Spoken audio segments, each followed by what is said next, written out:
क्या हाल है आप लोगों की? ठीक है। आज हमने जो है वो सेकंड लेक्चर स्टडी करना है। कल हमने एक तो ये देखा था कि आप लोगों का जो पेपर पैटर्न है वो क्या होता है। इसके अलावा हमने ये स्टडी किया था कि आप लोगों का जो सिलेबस है सेकंड ईयर का, इसके टोटल 16 चैप्टर्स हैं और उनको कैसे डिफरेंट ब्रांचेस में डिवाइड किया गया। आपको बताया था मैंने कि पहले 6 चैप्टर इनऑर्गेनिक के हैं, वो हम बाद में स्टार्ट करेंगे। चैप्टर नंबर 7 से लेकर 13 तक ऑर्गेनिक है। चैप्टर नंबर 14, 15 और 16 ये इंडिपेंडेंट चैप्टर्स हैं। इनका ताल्लुक है बायोकेमिस्ट्री के साथ। और चैप्टर नंबर 15 जो है ये होता है इंडस्ट्रियल केमिस्ट्री और 16 है एनवायरमेंटल केमिस्ट्री। ये हमने कल बातें स्टडी की थी। फिर हमने कल चैप्टर नंबर 7 जो है वो उसको स्टार्ट किया था। चैप्टर नंबर 7 में हमने एक तो देखा था ऑर्गेनिक केमिस्ट्री क्या है, ऑर्गेनिक कंपाउंड्स क्या है, ओरिजिन ऑफ ऑर्गेनिक कंपाउंड्स के हवाले से एक थ्योरी जो बड़ी इंपॉर्टेंट है वो हमने स्टडी की थी, वाइटल फोर्स थ्योरी। अभी जो हम नेक्स्ट काम स्टार्ट कर रहे हैं ना वो है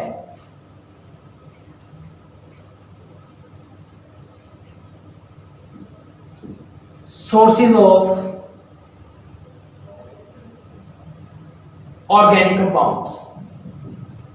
पहले हम ये टॉपिक स्टडी कर रहे हैं, फिर इसके बाद हम अगला टॉपिक स्टडी करेंगे प्रॉपर्टीज ऑफ ऑर्गेनिक कंपाउंड। ठीक है, तो सोर्सेज ऑफ ऑर्गेनिक कंपाउंड जो है मतलब कि ऑर्गेनिक कंपाउंड जो है वो नेचुरली किन किन सोर्सेज से हासिल किए जाते हैं।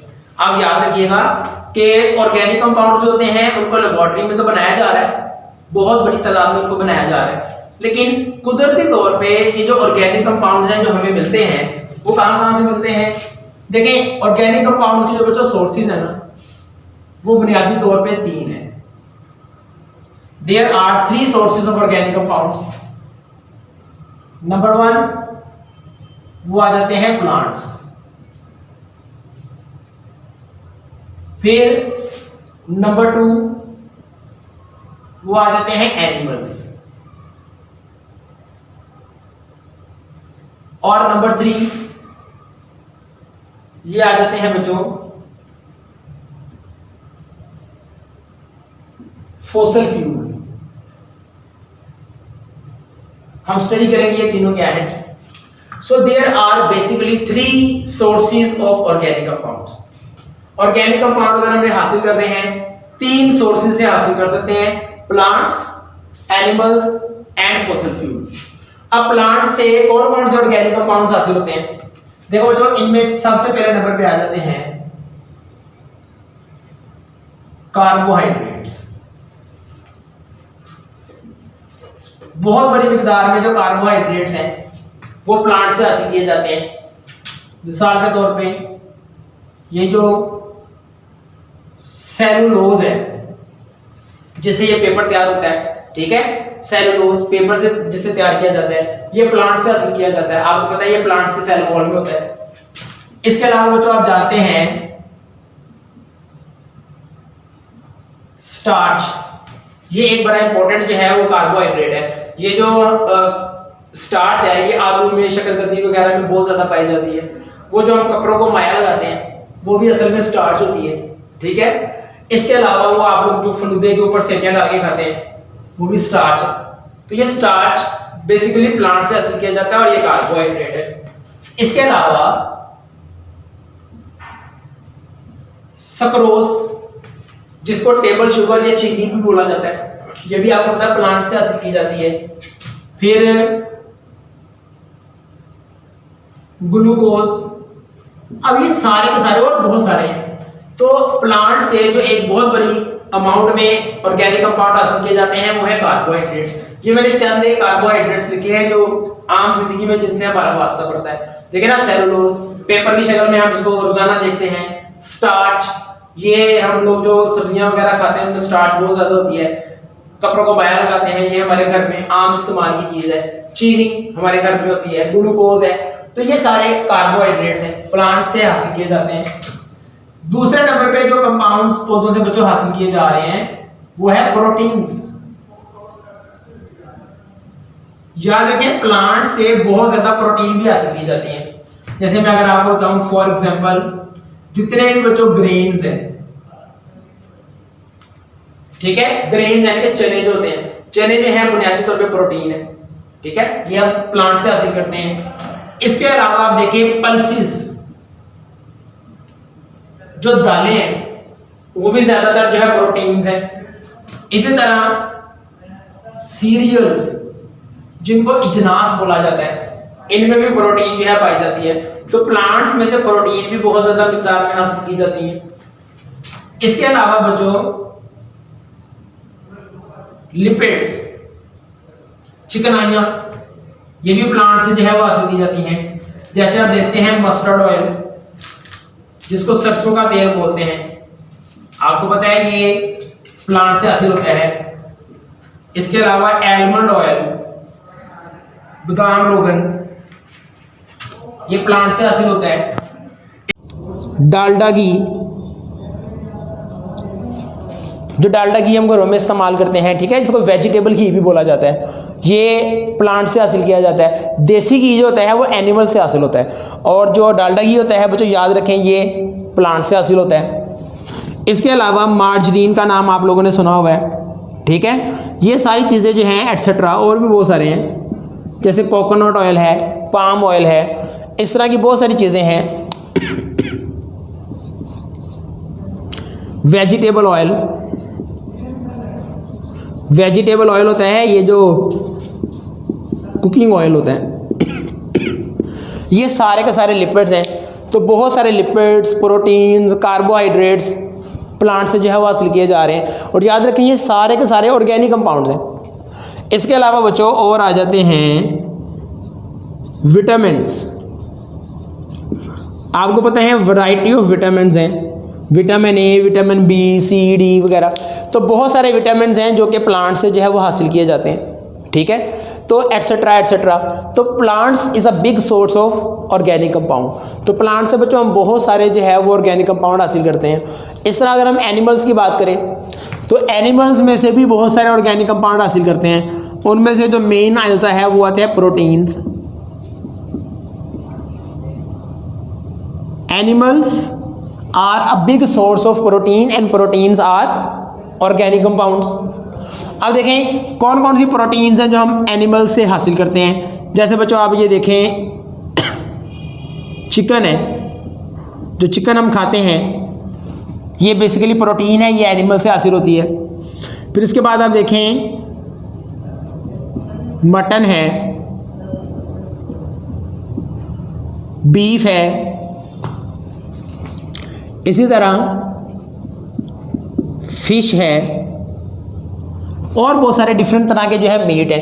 ये सारे के सारे मीट डिफरेंट तरह के जो हैं ये सब एनिमल से हासिल किए जाते हैं, और ये सारी की सारी डिफरेंट तरह की प्रोटीन्स हैं। इसके अलावा बच्चों हमारे जो नाखून और बाल हैं, हेयर्स एंड नेल, ये भी बुनियादी तौर पे प्रोटीन के बने होते हैं, और ये भी एनिमल से हासिल किए जा रहे हैं। हेयर एंड नेल, बाल और नाखून जो है ये भी प्रोटीन है हमारी बॉडी में। इसके अलावा भी बहुत सारी प्रोटीन पाई जाती है, जैसे इसके अलावा हमारी बॉडी में जो एंजाइम्स पाए जाते हैं वो प्रोटीन है। हमारी बॉडी में जो हार्मोन्स पाए जाते हैं वो भी प्रोटीन है। हमारी बॉडी में जो है वो जेलेटिन नाम की जो प्रोटीन पाई जाती है, और भी बहुत सारी प्रोटीन्स हैं जो एनिमल्स की बॉडी से हासिल की जाती हैं। तो ये चंद एक के मैंने नाम लिखे हैं। इसके अलावा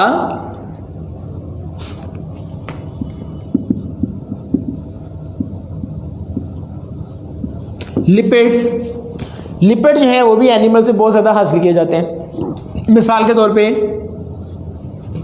आप देखिए ये जो मिल्क है इसमें बहुत सारी चिकनाइयाँ हैं। इसके अलावा जो योगर्ट है वो भी आपको पता है इसी से बनता है। इसके अलावा चीज़, जो पनीर है वो इससे हासिल की जाती है एनिमल से। इसके अलावा बच्चों आप जानते हैं देसी घी जो होता है ये भी बुनियादी तौर पे चिकनाई है, लेकिन देसी घी जो होता है वो एनिमल से हासिल होता है। इसके अलावा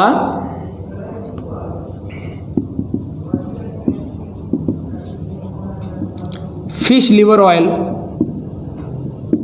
मछली के जिगर का तेल, ये मछलियों से हासिल होता है और यानी कि एनिमल से हासिल किए जाते हैं। तो एनिमल से बहुत सारे ऑर्गेनिक कंपाउंड्स हासिल किए जाते हैं, इनमें ज़्यादातर जो है प्रोटीन्स और लिपिड्स हैं। लेकिन बच्चों आपको पता है कि विटामिन्स हमारी बॉडी में पाए तो जाते हैं, लेकिन ये जो विटामिन्स हैं ये हम खुद से हमारी बॉडी में नहीं बनते। ये जो हम लोग प्लांट्स या फूड खाते हैं उस फूड की शक्ल में जो है ये विटामिन्स हमारी बॉडी में जाते हैं। बहरहाल ये भी एनिमल्स की बॉडी में जो है पाए जाते हैं। और चंद एक कार्बोहाइड्रेट्स हैं जो कि एनिमल्स में मिलते हैं।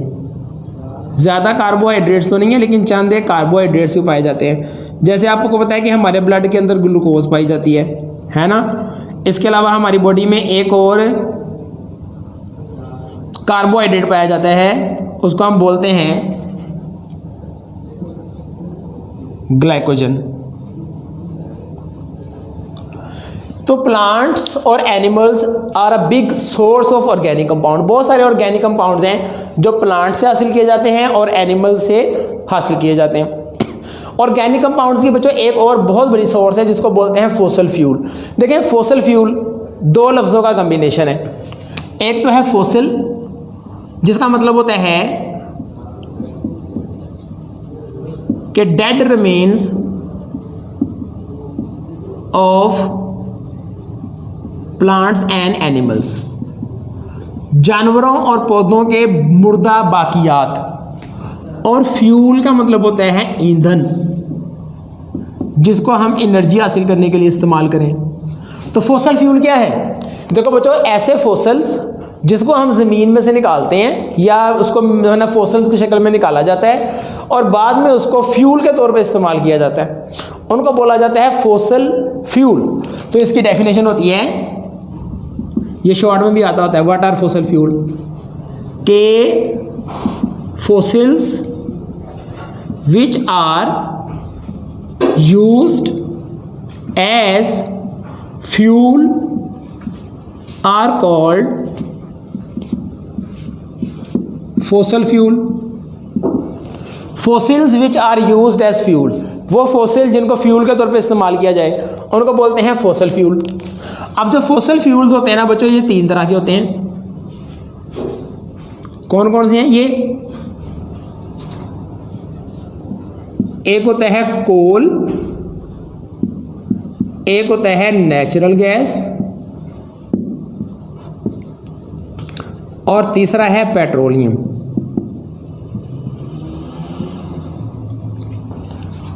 तो fossils which are used as fuel are called fossil fuel. So they are basically of three types. एक है कोल, जिसको हम बोलते हैं कोयला। दूसरा है नेचुरल गैस, जिसको कुदरती गैस या सुई गैस भी बोला जाता है। और तीसरा है पेट्रोलियम, इसको खाम तेल भी बोला जाता है, क्रूड ऑयल भी बोला जाता है, और भी इसके काफ़ी सारे नाम हैं, हम आगे जाकर स्टडी करेंगे। तो कोल, नेचुरल गैस एंड पेट्रोलियम, इन तीनों को कलेक्टिवली बोला जाता है फॉसिल फ्यूल। ठीक है, हमने इन तीनों को वन बाय वन जो है बच्चों स्टडी करना है। इसमें आप लोगों ने याद रखना है कि जो कोल है ना, ये बुनियादी तौर पे प्लांट फॉसिल्स हैं, यानी कि ये पौधों के गलने सड़ने से बने हुए हैं। और नेचुरल गैस और पेट्रोलियम जो है ना, इसको कहा जाता है कि ये marine animals and plant fossils. ये मैरीन एनिमल और प्लांट फॉसिल्स हैं, यानी कि ये समुद्री जानवरों और पौधों के मरने फिर गलने सड़ने के बाद जो है ये बना हुआ है। तो कोल, नेचुरल गैस एंड पेट्रोलियम। अगर आपको ये शॉर्ट क्वेश्चन आता है ना कि व्हाट आर फॉसिल फ्यूल्स, तो आपने ये डेफिनेशन बतानी है और आगे ये बता देना कि ये तीन इसकी टाइप्स हैं। तो कोल, नेचुरल गैस एंड पेट्रोलियम। तो इनमें से जो सबसे पहले नंबर पे हम स्टार्ट कर रहे हैं वो है कोल। ठीक है, कोल जो है मैंने भी आपको बताया कि it is basically a plant fossil. ये एक प्लांट्स का फॉसिल है। Number 2, it's main component is carbon. इसका जो मेन कंपोनेंट है वो कार्बन है, और कार्बन की परसेंटेज के लिहाज से हमने कोयले को मुख्तलिफ टाइप्स में डिवाइड किया हुआ है। ठीक है, लेकिन उसको देखने से पहले एक यहाँ पे छोटी सी बात है, वो है theory of formation. Theory of formation of coal, कोयला कैसे बना, इसके बारे में एक थ्योरी दी गई है। वो थ्योरी क्या है? देखो बच्चों, याद रखें, ये जो फॉसिल फ्यूल्स, जो फॉसिल्स होते हैं ना, फॉसिल्स, ये बनने के लिए बहुत लंबे अरसे का जो है वो टाइम रिक्वायर्ड होता है। कोई भी इंसान ऐसा नहीं है जो ये कहे कि मैंने कोल या पेट्रोलियम या नेचुरल गैस बनते हुए देखी है। ये लाखों करोड़ों सालों के अरसे के बाद बायोकेमिकल डीकम्पोजिशन की वजह से ये बने। और हमें जब ये डिस्कवर किए जाते हैं ना, ये जियोलॉजिकल सर्वे के बाद किसी जगह से ये डिस्कवर किए जाते हैं, तो फिर हम क्या करते हैं, इसका जो है वो केमिकल एनालिसिस करते हैं और उस एनालिसिस के पता चलता है कि ये कितने पुराने फॉसिल्स हैं। फिर ये कैसे बने होंगे, उसके लिए कुछ थ्योरीज पेश की जाती है। फॉसिल्स को किसी ने भी अपनी आंख से बनते हुए देखा तो नहीं है, हाँ ये कैसे बने हैं इसके बारे में जो थ्योरीज दी गई हैं वो मुख्तलिफ हैं। लेकिन जो एक एक्सेप्टेबल थ्योरी हमारे सिलेबस में वो ये है कि about 500 million years ago, about 500 million years अगो, आज से तकरीबन 500 मिलियन साल पहले। अब ये जो तारीख बताई जाती है ना, इतने साल पहले, इतने साल पहले, ये बकायदा इसकी कार्बन डेटिंग एक मेथड होता है। कार्बन डेटिंग के ज़रिए जो फॉसिल्स होते हैं ना, उनकी एज का पता चलता है। मतलब एक जगह से फॉसिल डिस्कवर हुए, आप उसकी कार्बन डेटिंग करेंगे, आपको पता चल जाएगा ये इतने लाख साल पुराना, इतने करोड़ साल पुराना फॉसिल है। ठीक है, अब इतने लाख साल पहले तो हम में से कोई भी जिंदा नहीं था, तो फॉसिल्स की एज इस तरह से फाइंड की जाती है।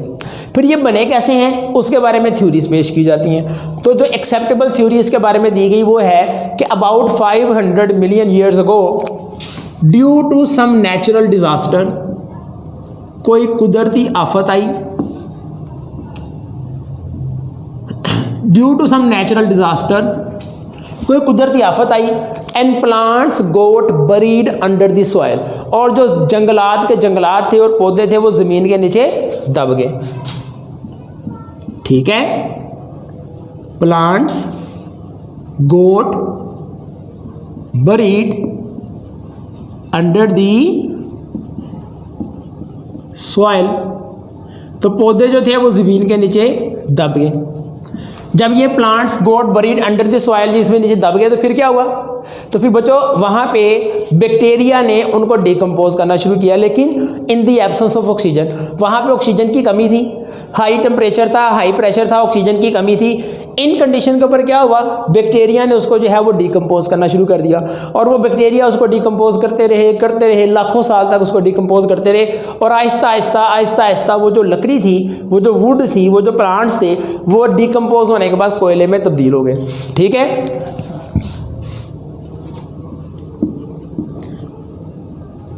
At high temperature and pressure and in the absence of oxygen, इन कंडीशंस के ऊपर क्या हुआ, bacteria started to decompose the plants. Bacteria ने क्या किया, बैक्टीरिया ने जो प्लांट्स को डिकम्पोज करना शुरू कर दिया। So as a result of this bacterial and chemical action, इस बैक्टीरियल और केमिकल एक्शन की वजह से क्या हुआ कि वो जो वुड थी, as a result of this bacterial and chemical action, wood एक कोयले में कन्वर्ट हुई जिसका नाम था पीट। ये कोयले की एक टाइप है जो डायरेक्ट वुड से बना, as a result of bacterial and chemical action. फिर क्या हुआ, फिर इसके अंदर जो है वो मज़ीद चेंजेस आई as a result of further chemical changes. वक्त गुजरता गया, इसके अंदर मज़ीद केमिकल चेंजेस आती रहीं, और फिर ये जो कोयला था पीट नामी कोयला, ये एक नए कोयले में कन्वर्ट हो गया, उसको बोलते हैं लिग्नाइट।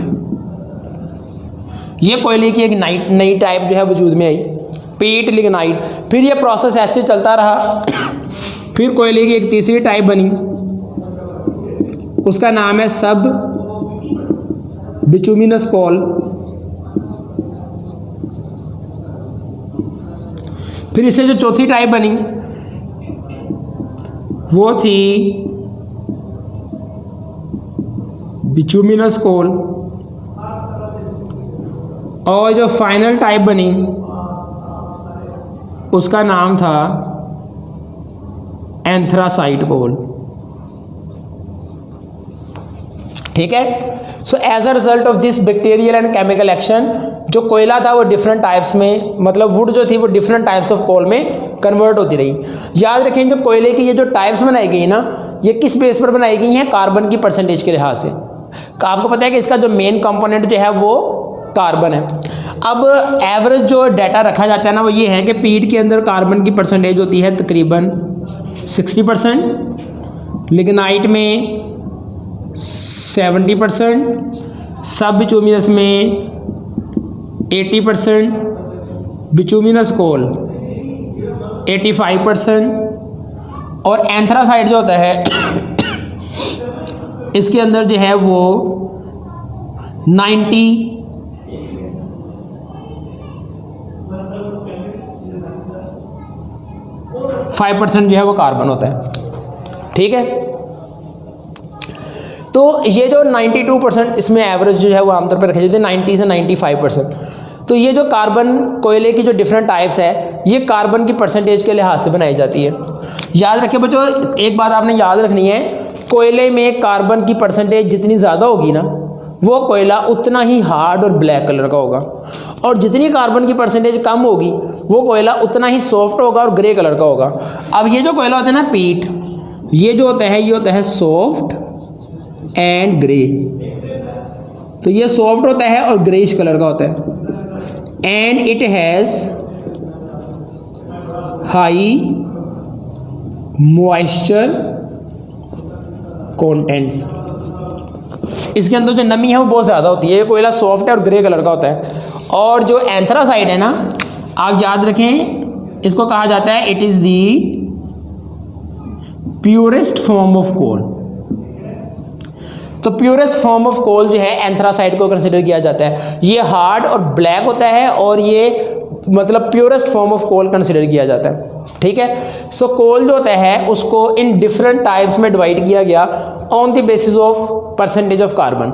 अगर बच्चों हम कोयले से इसके जो डिफरेंट फ्रैक्शंस हैं, इसके जो डिफरेंट कंपोनेंट्स हैं वो अलग अलग करना चाहें तो इसके लिए एक मेथड इस्तेमाल होता है, उसको हम बोलते हैं कार्बोनाइजेशन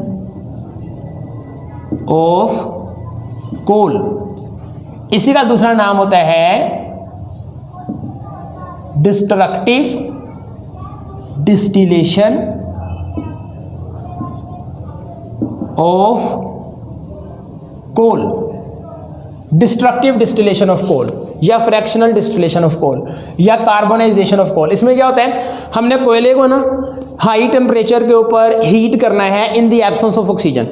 आप देखेंगे जब कोयले को हाई प्रेशर हाई टेम्परेचर के ऊपर ऑक्सीजन की एब्सेंस में, ऑक्सीजन की गैर मौजूदगी में हीट करेंगे ना तो क्या होगा, कोयला टूट के अपने डिफरेंट कंपोनेंट्स में डिवाइड हो जाएगा। तो कोयले का इस तरह से टूट के डिफरेंट कंपोनेंट्स में डिवाइड हो जाना, इसको बोलते हैं कार्बोनाइजेशन ऑफ कोल या डिस्ट्रक्टिव डिस्टिलेशन ऑफ कोल। तो इसको इसके लिए क्या होता है, इसकी डेफिनेशन है के thermal decomposition of coal at high temperature, जो कि 500 से 1000 होता है। Thermal decomposition of coal at high temperature and pressure